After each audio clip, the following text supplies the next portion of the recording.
பகலெல்லாம் அல்லாஹ் எதிர்பார்ப்பில் இருக்கிறான். எதற்கு? இரவில் பாவம் செய்தவர்கள் பகலில் மன்னிப்பு கேட்டு விட மாட்டார்களா என்ற இயக்கத்தில். இரவெல்லாம் அல்லாஹ் எதிர்பார்த்து காத்திருக்கிறான். எதற்கு? பகலில் பாவம் செய்தவர்கள் இரவில் மன்னிப்பு கேட்க மாட்டார்களா என்ற எண்ணத்தில். ஆக மொத்தத்தில் அல்லாஹ்விற்கு பிடித்தது அடியார்களை மன்னிப்பது. அல்லாஹ்விற்கு பிடித்தது அடியார்கள் தன்னிடத்திலே மன்னிப்பு கேட்பது. எனவே கேளுங்கள் என்று அல்லாஹ் சொல்கிறான். அன்பர்களே, ஒன்று தெரியுமா? பாவம் என்பது ஒரு சுமை. அதை கீழே இறக்கி வைப்பதற்கான வழி தௌபா. அந்த சுமையை இறக்க வேண்டும். சுமையை தூக்கி கொண்டு எத்தனை நாள் சுத்துவோம் சொல்லுங்கள்? ஒரு 15 கிலோ லோடு முதுகுல போட்டு சுத்திக்கிட்டே இருக்க முடியுமா? எப்பண்டா இறக்கி வைக்கலான்னு யோசிப்போம். எத்தனை பெரிய காசுகள் கொடுத்து வாங்கி வந்தாலும் லக்கேஜை எப்படி கொண்டு போய் வீட்டில் கொண்டு சேர்த்துறதுன்னு நினைப்போம். சேர்த்தால் தான் நமக்கு பெருமூச்சியே வரும் இல்லையா? எப்படியோ கொண்டு வந்து சேர்த்துட்டப்பா, நிம்மதியா வீட்டில். சுமையை இறக்கினால்தான் நிம்மதி. பாவம் ஒரு பெரும் சுமை. அந்த பெரும் சுமையை நீக்குவதற்கு இஸ்லாம் தருகிற மிகச்சிறப்பான வழி பாவ மன்னிப்பு, தௌபா. எனவேதான் பெருமானா ஸல்லல்லாஹு அலைஹி வஸல்லம் சொன்னார்கள், உங்கள் மனச்சுமையும் உங்கள் பாவச்சுமையும் சேர்ந்து கரைய வேண்டும் என்றால் அல்லாஹ்விடத்திலே தௌபா செய்யுங்கள், மன்னிப்பு செய்யுங்கள்.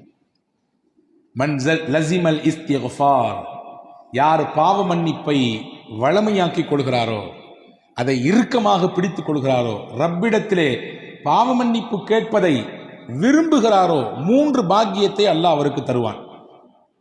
ஜஅலல்லாஹு லஹு மின் குல்லி தீகின் ஹரஜா, எல்லா நெருக்கடியிலிருந்தும் அவருக்கு முதலிலே விடுதலையை தருவான்.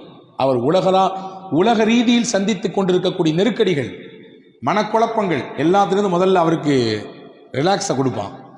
அடுத்து சொன்னாங்க ஸல்லல்லாஹு அலைஹி வஸல்லம், வ மின் குல்லி ஹம்மின் ஹரஜா, அவர் மனதை போட்டு அழுத்தி கொண்டிருக்கக்கூடிய மன பாரத்தை எல்லாம் பாவ மன்னிப்பை கொண்டு அல்லாஹ் நீக்குவான். மனதிற்கு அமைதியை தருவான். வரஸகஹு மின் ஹைது லா யஹ்தஸிப், அவர் நாடாத புறத்திலிருந்து அவருக்கு ரிஸ்கை கொண்டு வந்து கொட்டுவான். இந்த 3ம் யாருக்கு அல்லாஹ் தருவான் என்றால், யார் அல்லாஹ்விடத்திலே கையேந்தி பாவ மன்னிப்பு கேட்கிறார்களோ அவர்களுக்கு தருவான்.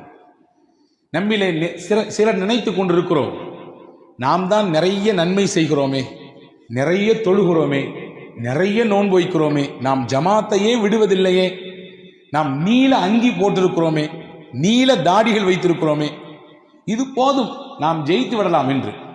இல்லை பெருமக்களே, நாம் செய்யக்கூடிய நன்மை மட்டும் நம்மை ஈடேற்றம் அடைய செய்யாது, ரப்பிடத்தில் மன்னிப்பு கேட்காத வரை. ஆயிஷா ரலியல்லாஹு தஆலா அன்ஹா நபிகள் பெருமானா ஸல்லல்லாஹு அலைஹி வஸல்லம் இடத்திலே வந்து சொல்கிறார்கள், யா ரசூலல்லாஹ், அறியாமை காலத்திலே, மடமை காலத்திலே அப்துல்லாஹ் இப்னு ஜுத்ஆன் என்று ஒருவர் இருந்தார். அவர் ஒரு பெரிய கொடை வல்லர். அவர் செய்யாத நன்மையே கிடையாது. என்னென்னவெல்லாம் நன்மை செய்வார். ஹஜ்ரத் ஆயிஷாமா பட்டியல் போடுறாங்க. அவர் யக்ரிஉல் லைஃப், விருந்தினர்களுக்கு உணவு சமைத்து போட்டுக்கொண்டே இருப்பார். முஸ்லிம் ஷரீஃபிலே ஹதீஸ் வந்திருக்கிறது, நாம் ஆக்குவதை போன்றெல்லாம் விருந்து ஆக்க மாட்டார் அவர். நம் வீட்டில் இருக்கக்கூடிய டபராவை போன்ற அண்டாக்களை போன்றெல்லாம் அவர் வீட்டு அண்டா இருக்காது. நீங்கள் புரிந்து கொள்ளுங்கள், அவர் எவ்வளவு பெரிய உணவாளி, கொடையாளி என்பதை இதை வைத்து புரிந்து கொள்ளலாம். அவர் வீட்டிலே ஒரு சட்டி இருக்கும், டேக்ஸா. அந்த சட்டிக்கு ஏற வேண்டும் என்றால் ஒரு ஏணி வேண்டும். ஏணியை போட்டுத்தான் ஏற வேண்டும் சட்டி, அரிசியை கொட்டுறதுக்கு, சமைக்கிறதுக்கு. அப்படின்னா அந்த அண்டா எவ்வளவு பெருசுன்னு கற்பனை பண்ணிங்க. அந்த அண்டா நிறைய தினசரி உணவு, எல்லாருக்கும் வர்றவங்க போறவங்களுக்குலாம் உணவு போட்டு தள்ளுவார், சாப்பிட வைத்தே சந்தோஷப்படுத்துவார். ஆயிஷாமா சொல்றாங்க. அது மட்டுமல்ல, வயஃபுக்குர் ஆனி, கஷ்டப்படுபவர்களுடைய கஷ்டத்தை எல்லாம் தன் தோள் மேல் தூக்கி பாரமாக போட்டுக்கொள்வார். வயசிலுர் ரஹிம, சொந்தங்களை எல்லாம் அரவணைத்துக் கொள்வார். வயுஹ்சினுல் ஜிவார, தனக்கு சுத்தி இருக்கக்கூடிய நபர்களை எல்லாம் அன்பால், அரவணைப்பால் சந்தோஷப்படுத்துவார். இப்படி நிறைய நன்மை அவர் செய்தார்.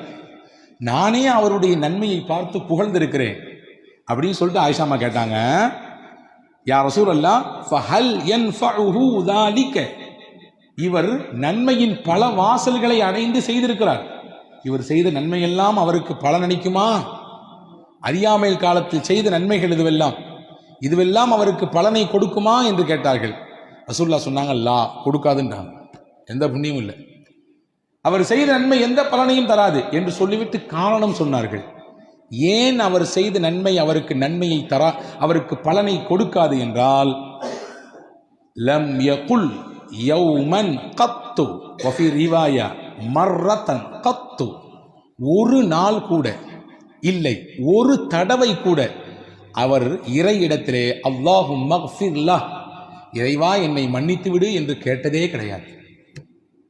ஒரு நாள் கூட, ஒரு தடவை கூட என்னை மன்னித்து விடு என்று கேட்டதே இல்லை.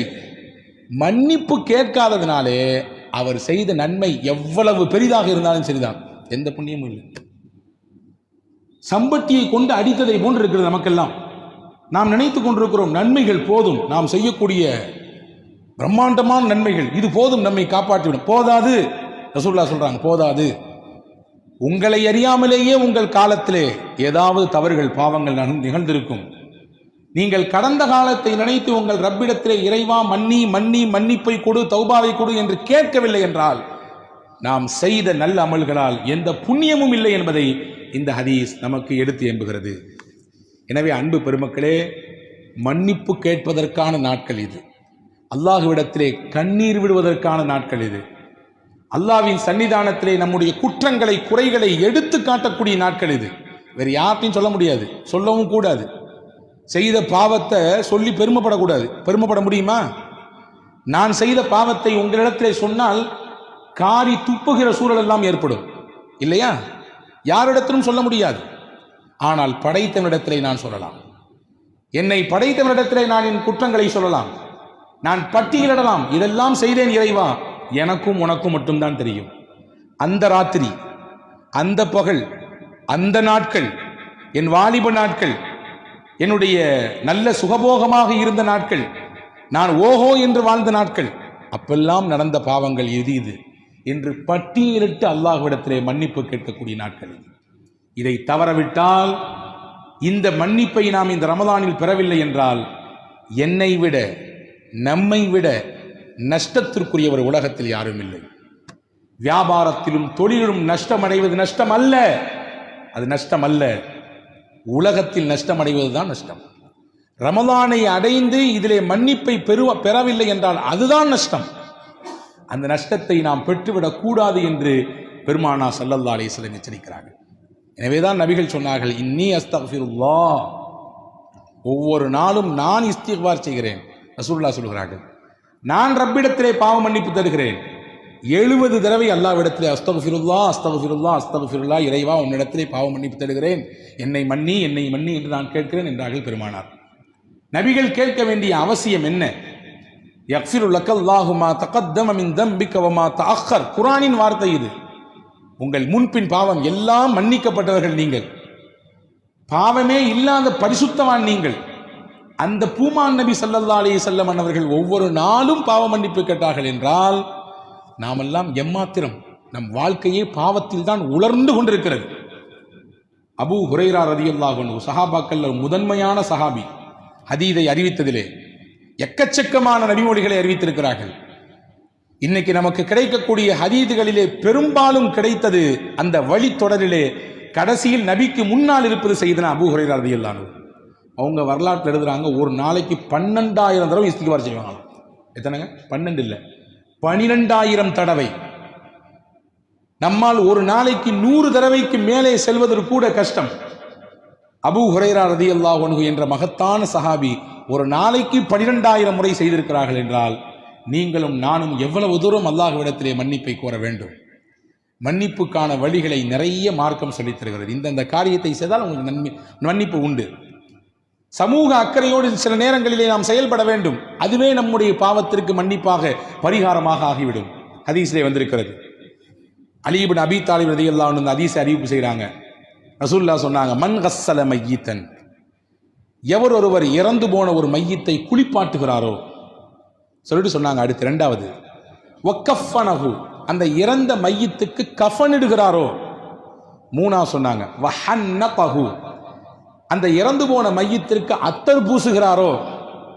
வஹமலஹு, இறந்த அந்த ஜனாசாவை தோளில் சுமந்து பள்ளிக்கு எடுத்துச் செல்கிறாரோ வசல்லா அலைஹி, அந்த ஜனாசாவின் இறுதி தொழுகையிலே பங்கெடுத்துக் கொள்கிறாரோ. 5 சொன்னாங்க ரசூலுல்லாஹ். எவர் மையத்தை குளிப்பாட்டுகிறாரோ, குளிப்பாட்டுதல் என்றால் நேரடியாக அல்லது அங்கே பக்கத்திலே ஒத்துழைப்பாக நிற்பது, பயப்பட தேவையில்லை, ஒதுங்கி நிற்க வேண்டிய அவசியம் இல்லை, யாரோ ஒருவர் வந்து செய்வார் என்று நாம் எதிர்பார்க்க வேண்டிய தேவையில்லை, களத்தில் நிற்பவர்கள் செய்யலாம். 2வது சொன்னாங்க கஃன் இடுதல், 3வது அத்தர் பூசுதல், 4வது தோளில் தூக்கி சுமந்து செல்லுதல், 5வது அந்த ஜனாசாவிலே பங்கெடுத்து தொழுதல். சொல்லிட்டு ஒரு செய்தி சொன்னாங்க, வலம் யுஃப்ஷ அலைஹி மா ரஆ, அந்த மையத்தின் எந்த குறையையும் அவர் வெளியே சொல்லாமல் விட்டுவிட்டார். சொல்லவே இல்லை.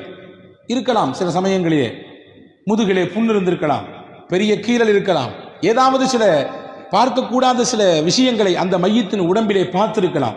எதையுமே அவர் வெளிக்காட்டவே இல்லை, கப் சிப்புன்னு இருந்தார். ரசூலுல்லாஹ் சொன்னாங்க, இந்த 5 செயலும் செய்த இந்த மனிதருக்கு அல்லாஹ் தரக்கூடிய கூலி என்ன தெரியுமா? ஹரஜ மின் ஹதீஅதிஹி மிஸ்ல மா வலதத்துஹு உம்முஹு, அன்று பிறந்த பாலகனை போன்று அவர் மாறிவிடுவார். எல்லா பாவத்தையும் அல்லாஹ் மன்னித்து விடுவார். அன்று பிறந்த பாலகன்றது எதுக்கு பயன்படுத்திருக்காங்க தெரியுமா? ஹஜ்ஜுக்கு பயன்படுத்தாங்க ரசூலுல்லாஹ். கயௌமின் வலதத்துஹு உம்முஹு, ஒருவர் ஹஜ்ஜி செய்கிறார் என்றால் ஹஜ்ஜிலே இருக்கக்கூடிய எல்லா சிரமங்களையும் ஏற்றுக்கொண்டு அந்த குறிப்பிட்ட நாட்கள் மினாவிலே, முஸ்தலிஃபாவிலே, அரஃபாவிலே எல்லாம் முடிந்து அவர் ஊருக்கு வருகிற போது பெருமானார் சர்டிபிகேட் கொடுக்குறாங்க, அங்கீகாரம். கயௌமின் வலதத்துஹு உம்முஹு, அன்று பிறந்த பாலகன். இந்த அன்று பிறந்த பாலகன் என்பதை நீங்கள் அடைய வேண்டும் என்றால், பாவமே இல்லாத பச்சிடம் குழந்தையை போன்று உங்களுடைய நிலைப்பாடு ஆக வேண்டும் என்றால் ரசூலுல்லாஹ் சொன்னாங்க, சமூக அக்கறையோடு இறந்து போன ஜனாசாவில கலந்துக்குங்கன்றாங்க. ஒதுங்கி நின்று வேலைக்கு பார்க்க நிறைய பேர் பயப்படுறாங்க. சொந்த அப்பா இறந்திருக்காரு, குளிப்பாட்டுங்க, எனக்கு தெரியும், ஐயோ எனக்கு பயமா இருக்கு சொல்லுவதை பார்க்கிறோமா இல்லையா? நகரங்களிலே இது மிகுதி, கிராமங்களிலே முண்டி அடித்துக் கொண்டு வருகிறார்கள். நான் குளிப்பாட்டுகிறேன், நான் கஃன் செய்கிறேன், நான் வந்து தூக்குகிறேன், நான் குளிக்குள்ளே இறங்குகிறேன். பெத்த புள்ள ஓரத்துல வேடிக்கை போறாரு. யாராவது வந்து குளிப்பாட்டுங்களேன், யாராவது வந்து கஃன் புரிங்களேன். எங்க அப்பாவுக்கு வந்து முதல் அந்த அடிக்கழுகக்கூடிய அந்த குளிப்பு கசாப் மாத்திரன்னு சொல்றாங்க, அதை செய்ய வாருங்களேன். இது ஒவ்வொரு முஸ்லீமும் செய்ய வேண்டியது, குறிப்பிட்ட ஒருவருக்கு காசு கொடுத்து செய்ய வேண்டிய பணி அல்ல. சமூகம் புல்வாங்கிக் கொள்ள வேண்டும். அது என்னமோ தீண்டத்தகாத செயலை போன்று இன்று சமூகம் பார்த்து கொண்டிருக்கிறது. ஒவ்வொரு முஸ்லீமும் தெரிந்து வைத்திருக்கக்கூடிய விஷயம். ஏனென்றால் நானும் நாளைக்கு மையத்தான், நானும் நாளைக்கு அதே இடத்தில் போய் இருக்க போகிறேன். என்னையும் ஒருவர் குளிப்பாட்ட போகிறார், ஒருவர் கஃன் செய்ய போகிறார். அதை தெரிந்து வைத்துக் கொள்வதில் என்ன தப்பு இருக்கிறது? அதை செய்வதில் எந்த தயக்கம் இருக்கிறது? எனவே அன்பு பெருமக்களே, அதை செய்தால் உங்களுக்கு எவ்வளவு பெரிய கூலி கிடைக்கும் என்றால் பெருமானார் சொல்கிறார்கள், அன்று பிறந்த பாலகனாக அல்லாஹ் உங்களை மாற்றி விடுவான். இது ஒரு விஷயம். சமூக பார்வையோடு இருங்கள். 2வது இபாதத்தில் கவனம் எடுங்க. ரசூலுல்லாஹ் சொன்னாங்க 3 விஷயம். ஜும்மா தொழுகைக்கு பள்ளிவாசலுக்கு ஒருவர் நடந்து வந்தார். ரசூலுல்லாஹ் சொல்றாங்க, ஜும்மா தொழுகைக்கு முடிந்த அளவுக்கு நடந்து வருகிறார். 2வது சொன்னாங்க, வல் ஜுலூசு ஃபில் மஸாஜிதி ஹல்ஃப ஸலா, தொழுது முடிச்ச பின்னாடி வேக வேகமா எஞ்சி போயிடாம அந்த தொழுத இடத்திலே கொஞ்ச நேரம் உட்கார்ந்து இருந்தார். எப்பண்டா இமாம் சாப் சலாம் கொடுப்பாரு எந்திரிச்சு போலான்னு என்பதுதான் இன்று நம்மிலே பலருடைய சிந்தனை. ரசூலுல்லாஹ் சொன்னாங்க, தொழுது முடிச்சுட்டு அந்த தொழுத இடத்திலே உட்கார்ந்துருக்கணும். எங்க நீங்க தொழுதீங்களோ அதே இடத்தில் அமர்ந்திருங்கள். 2. 3 சொன்னாங்க, வ இப்லாகுல் உதூஇ ஃபில் மகாரி, மனம் வெறுக்கும் நேரத்திலே ஒதுவ ஒருத்தர் பரிபூர்ணமா செஞ்சார். 3 விஷயம். ஜும்மாவுக்கு முடிந்த அளவுக்கு நடந்து வந்தார், தொழுத இடத்திலேயே அமர்ந்திருந்தார், ஒதுவை மனம் வெறுக்கும் சமயத்திலும் கூட பரிபூர்ணமாக செய்தார். ரசூலுல்லாஹ் சொன்னாங்க, இந்த 3ம் எவ்வளவு பெரிய பாக்கியம் தெரியுமா? தாலிக ஆஷ பி கைரின் வ மாத்த பி கைரின், இந்த 3ஐயும் அவர் தொடர்ச்சியாக பின்பற்றினால் நலவோடு வாழ்வார், இந்த உலகத்தை விட்டு மரணிக்கின்ற பொழுதும் நலவோடு மரணிப்பார். சொல்லிட்டு சொன்னாங்க, இந்த 3ஐயும் பின்பற்றக்கூடியவர் வக்கான மின் ஹதீஅதிஹி கயௌமின் வலதத்துஹு உம்முஹு, அன்று பிறந்த பாலகடை போன்று இருக்கிறார். பாவத்தை எல்லாம் அல்லாஹ் அழிச்சிடறான். அவர் செய்த பாவத்தை எல்லாம் அல்லாஹ் அழித்து விடுகிறான். அன்று பிறந்த பாலகனை போன்றாகிறார் என்றார்கள் பெருமானார் ஸல்லல்லாஹு அலைஹி வஸல்லம். இப்போ பாவத்தினுடைய அழிப்புக்கு நிறைய வழிகள் இருக்கிறது. அதையெல்லாம் தேடி தேடி செய்பவர்களாக நாம் இருக்க வேண்டும்.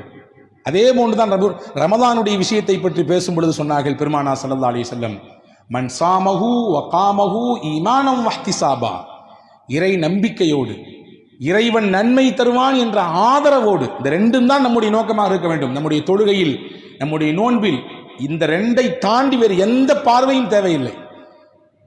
உளப்பூர்வமான இறை நம்பிக்கை, நாம் செய்யக்கூடிய இந்த அமல்களுக்கு என் ரப்பு தான் எனக்கு கூலி தரணும். அந்த எண்ணத்திலே யார் ரமதானில் பகலின் நோன்பிருந்து பிளஸ் சேர்த்து சொல்றாங்க இரவு வணக்கத்தில் பங்கெடுத்தாரோ, நான் எதற்கு இதை அழுத்தி சொல்கிறேன் என்றால், நோன்பு மட்டும்தான் போதும் என்று நினைக்கக்கூடிய நமக்கு ரசூலுல்லாஹ் உணர்த்துகிறார்கள், உங்கள் பாவ மன்னிப்புக்கு நோன்போடு சேர்ந்து இன்னொரு அம்சமும் இருக்க வேண்டும், அதிலும் கவனம் எடுத்துக் கொள்ளுங்கள். அதுதான் இரவு தொழுகை. இரவு தொழுகையும் நோன்பும் சேர்ந்து இருக்கக்கூடியவருக்கு ரசூலுல்லாஹ் கொடுக்கக்கூடிய கிஃப்ட் என்ன? ஹரஜ மின் துனூபிஹி கயௌமின் வலதத்துஹு உம்முஹு. இவரும் அன்று பிறந்த பாலகன், அன்னைக்கு பிறந்த குழந்தையை போன்று, எப்படி குழந்தை அப்பழுக்கற்ற பாவமில்லாத பிள்ளையாக இருக்குமோ பரிசுத்தமாக, அப்படியே நோன்பையும் இரவு தொழுகையும் ரமதானிலே பேணி பாதுகாக்கக்கூடிய மக்கள் அந்த ரமதானை விட்டு விடை பெறுகிற பொழுது பச்சை புள்ள மாதிரி இருப்பாங்க. பாவமே இல்லாத பிள்ளையாக இருப்பார்கள், பாவமே இல்லாத பரிசுத்தவான்களாக இருப்பார்கள் என்றார்கள் பூமான் நபி ஸல்லல்லாஹு அலைஹி வஸல்லம். இப்ப இபாதத்தில் நமக்கு கிடைக்கக்கூடிய மன்னிப்பு, சமூக செயல்பாடுகளில் நமக்கு கிடைக்கக்கூடிய மன்னிப்பு, சின்ன சின்ன விஷயமாக கருதக்கூடிய விஷயங்களில் அதை கவனம் எடுக்கிற பொழுது நமக்கு கிடைக்கக்கூடிய மன்னிப்பு. ஒன்றும் இல்லை, சாப்பிட்றீங்க, டெய்லி நம்ம எல்லாரும் சாப்பிட்றோம். நாம் சாப்பிட்டு முடித்தவுடன் என்ன சொல்லுகிறோம்? சாப்பிட பொழுதும் என்ன சொல்லுகிறோம் தெரிவதில்லை, எதையோ சொல்லிக்கொண்டு சாப்பிடுகிறோம், எதையோ பார்க்கிறோம். சாப்பிட்டு முடிகிற நேரம் பல நபர்களுக்கு சாப்பாடு முடிந்ததா இல்லையா என்பது கூட தெரிவதில்லை, உணர்வதில்லை. ரசூலுல்லாஹி ஸல்லல்லாஹு அலைஹி வஸல்லம் சொன்னாங்க, சாப்பிட்டு முடிச்ச உடனே ஒரு துஆ இருக்குது, ரொம்ப பெருசெல்லாம் இல்லை. அல்ஹம்துலில்லாஹில்லதி அத்அமனி ஹாதா வரஸகனீஹி மின் கைரி ஹவுலி மின்னி வலா குவா. அவ்வளவுதான். யார் ஒவ்வொரு நாளும் உணவு அருந்தியதற்கு பிறகு, இறைவா நீனே எனக்கு இந்த உணவை கொடுத்தாய், என் உழைப்பு என்னுடைய முயற்சி எதுவும் இல்லை, ஒரு கவள உணவு நம் கையில் கிடைக்கிறது என்றால், ஆய்வாளர்கள் எழுதுகிறார்கள், ஒரு கவளம் உணவு நம் கையில் கிடைக்க வேண்டும் என்றால் 32 பேர் உழைத்தால் தான் அந்த ஒரு கவள உணவு கிடைக்கும். ஒரே ஒரு பிடி உணவு எத்தனை பேருடைய உழைப்பு இருக்குது? 32 பேருடைய உழைப்பு இருக்கிறது. அதிலே உழக்கூடியவர், அதை பயிரிடக்கூடியவர், அதை பராமரிக்கக்கூடியவர், அதை நெல்லிலிருந்து அரிசியாக மாற்றுபவர், இப்படி போகுது. அது 32 பேருடைய உழைப்பு. எந்த கஷ்டமும் இல்லாமல் எனக்கு உணவை தந்தாய், என் முயற்சி இல்லை, என்னுடைய திறமை இதில் இல்லை, உனக்கே எல்லா புகழும். அதான் இதான் அர்த்தம். ரசூலுல்லாஹ் சொன்னாங்க, யார் இதை சொல்றாங்களோ குஃபிர லஹு மா தகத்தம மின் தம்பிஹி வ மா தஅக்கர், அவர் முன் பின் செய்த எல்லா பாவத்தையும் அல்லாஹ் மன்னிச்சிடுறான். அல்லாஹு அக்பர். ஒவ்வொரு நாளும் சாப்பிடும் பொழுது என்னவெல்லாம் சாப்பிடுகிறோமோ அந்த சாப்பாட்டுக்கு பிறகு இந்த துவாவை ஓதிவிட்டால் உங்களுக்கு மன்னிப்பு மொத்தமாக கிடைத்து விடுகிறது, ஹோல்சலாக கிடைத்து விடுகிறது. பெருமானா ஸல்லல்லாஹு அலைஹி வஸல்லம் இப்படி மன்னிப்புக்கான வழி எங்கெங்கெல்லாம் இருக்கிறது என்பதை பெருமானா ஸல்லல்லாஹு அலைஹி வஸல்லம் தேடி தேடி உம்மத்துக்கு அறிவித்துக் கொடுத்திருக்கிறார்கள். எனவே அந்த மன்னிப்பை இந்த ரமதானில் நாம் முழுமையாக பெற்றுவிட வேண்டும். ஒவ்வொரு நாளும் இந்த ரமதானிலே, குறிப்பாக இந்த 10 நாட்கள், நீங்கள் இரவினுடைய பிற்பகுதியிலே, குறிப்பாக தஹஜ்ஜுடைய சமயத்திலே அல்லாஹ்விடத்திலே இருகரமேந்தி துஆ செய்ய வேண்டும். நம் பாவங்களை பட்டியலிட வேண்டும், நம்முடைய தவறுகளை, குற்றங்களை இறைவனிடத்திலே ஒப்புக்கொள்ள வேண்டும். அது அல்லாஹ்வுக்கு ரொம்ப பிடிக்கும். என்னுடைய அடியான் நான் செஞ்ச தப்பெல்லாம் ஒத்துக்கிட்டு எனக்கு முன்னாடி அப்படியே உட்கார்ந்துருக்கான் பாருங்களேன் என்று பெருமை பாராட்டுவான். தப்பையெல்லாம் ஒத்துக்கொள்கிறான். நீ இல்லாமல் நான் இல்லை, இறைவா நீ மன்னிக்கவில்லை என்றால் நான் என் கதி அவ்வளவுதான், அழிந்தே போய்விடுவேன் என்று ஒரு அடியான் சொல்லும் நேரத்திலே உச்சபட்சமான மகிழ்ச்சியில் அல்லாஹ் திளைக்கிறான். என் அருளின் மீது எவ்வளவு பிரியம் இவனுக்கு, என் மன்னிப்பின் மீது எவ்வளவு ஆதரவு இவனுக்கு, நிச்சயம் இவனை நான் மன்னிப்பேன் என்று அல்லாஹ் சொல்கிறான். எவ்வளவு பெரிய குற்றம் செய்தாலும், எவ்வளவு பெரிய தவறுகள் செய்தாலும் மன்னிப்பு கேட்கக்கூடியவர்களுக்கு அல்லாஹ் தன் அந்த அருளின் வாசலை, மன்னிப்பின் வாசலை திறந்தே வைத்திருக்கிறான், மூடுவதே கிடையாது. தௌபாவின் வாசல் என்பது மௌத்து, ரூஹு, தொண்டை குழியை அடையும் வரை அல்லாஹ் திறந்து வைத்திருக்கிறான். அதனால கடைசி காலத்தில் பார்த்துக்கலாம்னு சொல்லி அடுத்த வருஷம் ரமதானுக்கு விட்டுறாதீங்க. ஒவ்வொரு வருடமும் கேட்க வேண்டும், ஒவ்வொரு நாளும் மன்னிப்பை கேட்க வேண்டும். அல்லாஹுவின் மன்னிப்பு விசாலமானது என்பதை ரசூலுல்லாஹ் இப்படி விவரித்து காட்டுகிறார்கள். ஒரு ஹதீஸை சொல்லி முடிக்கிறேன். அஸ்தக்ஃபிருல்லாஹ் என்று சொல்லி நாம் பாவ மன்னிப்பு தேடுகிறோம். ஒரு சில வார்த்தைகளை மட்டும் கூட்டி சேர்த்துக் கொள்ளுங்கள். அஸ்தக்ஃபிருல்லாஹல் அலியுல் அதீம் அல்லதீ லா இலாஹ இல்லா ஹுவல் ஹய்யுல் கய்யூம் வ அதூபு இலை. இது ஒரு இஸ்திக்ஃபார். ரசூலுல்லாஹ் சொல்லிக் கொடுத்த இஸ்திக்ஃபார். இங்கே நம்முடைய பள்ளியிலே நாம் இஃப்தாருடைய சமயத்திலே ஜிக்ர் மஜ்லிஸ் நடத்துகிறோம். அந்த சமயத்தில் இந்த இஸ்திக்ஃபார் சொல்லி தரப்படும். அஸ்தக்ஃபிருல்லாஹல் அலியுல் அதீம் அல்லதீ லா இலாஹ இல்லா ஹுவல் ஹய்யுல் கய்யூம் வ அதூபு இலை. இது 3 தடவை ஒருவர் சொல்கிறார். 3 தடவை. ரசூலுல்லாஹ் எவ்வளவு பெரிய கூலி சொன்னாங்க தெரியுமா? 5 பாக்கியம் கிடைக்கும் அவருக்கு. 5 பாக்கியம். வெறும் 3 தடவை தான். வெறும் 3 தடவை 5 பெரும் பாக்கியம். 1, அவர் போர்க்களத்திலிருந்து புறமுதுகிட்டு ஓடி இருந்தாலும் அல்லாஹ் பாவத்தை மன்னிச்சிடறான். போர்க்களத்திலிருந்து புறமுதுகிட்டு ஓடுறது இருக்க பெரிய பாவத்தில் கட்டுப்பட்டது. 7 பெரும் பாவங்களில் கட்டுப்பட்டது. களத்துக்கு போயாச்சுன்னா பேக் அடிக்கக்கூடாது, பின்னால் வரக்கூடாது, நிற்கணும், வாழ்வோ சாவோ அந்த போர்க்களத்தில் நின்று எதிர்கொள்ள வேண்டும். ஆனால் ஒருத்தர் போர்க்களத்திலிருந்து புறமுதுகிட்டு ஓடிவிட்டார். அந்த பாவத்தையும் கூட அழிப்பதற்கு இந்த ஒரு இஸ்திக்ஃபார் போதும் நாங்கள் ஸல்லல்லாஹு. 2வது சொன்னாங்க, அவருடைய பாவம் கடல் நுரையளவு பெருக்கெடுத்து இருந்தாலும் சரிதான். கடல் நுரை என்ன முடியுமா? எவ்வளவுன்றது அளக்க முடியுமா? அவ்வளவு இருந்தாலும் இந்த இஸ்திக்ஃபாரை 3 முறை சொன்னால் போதும், அல்லாஹ் மன்னிப்பான். மரத்தின் இலைகள் உலகத்தில் எத்தனை உண்டு எண்ணுங்கள். எண்ணி சொல்ல முடியுமா? முடியாது. அவ்வளவு அதிகமாக அவருடைய பாவம் இருந்தாலும் அல்லாஹ் மன்னிக்கிறான். மணலின் அந்த துகள் எவ்வளவு இருக்கிறது உலகத்திலே?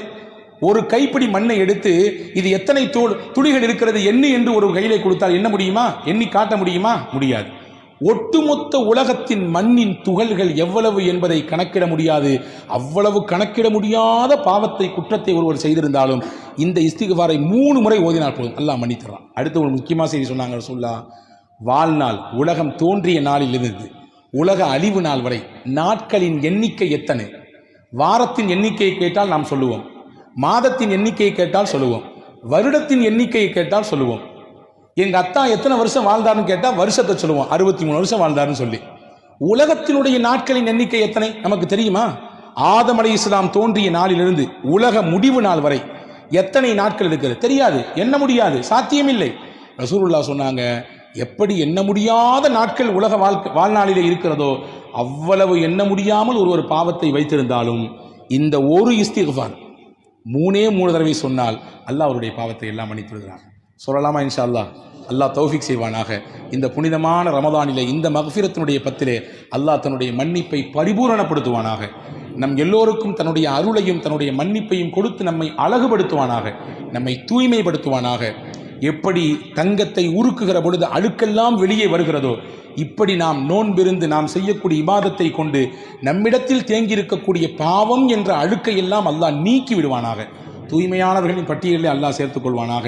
பரக்கத்திற்காக ஒரு தடவை இந்த ஸலவாத், இந்த இஸ்திக்ஃபாரை சொல்லித் தருகிறேன். தாங்கள் எல்லோரும் சொல்லுங்கள். தெரிந்தவர்கள் இதை மறுபடியும் சொல்லுங்கள்.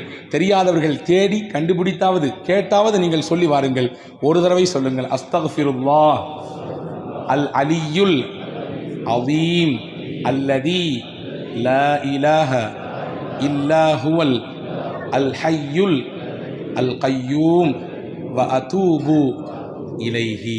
வல்ல ரஹ்மான் அல்லாஹ் நம்முடைய எல்லா விதமான குற்றங்குறைகளையும் மன்னித்து இது போன்ற பல ரமதான்களை நம்முடைய வாழ்நாளிலே சந்திப்பதற்கு தௌஃபீக் செய்வானாக. ஆமீன். வாஹிரு தாவான் அல்ஹம்துலில்லாஹி ரப்பில் ஆலமீன். அஸ்ஸலாமு அலைக்கும்.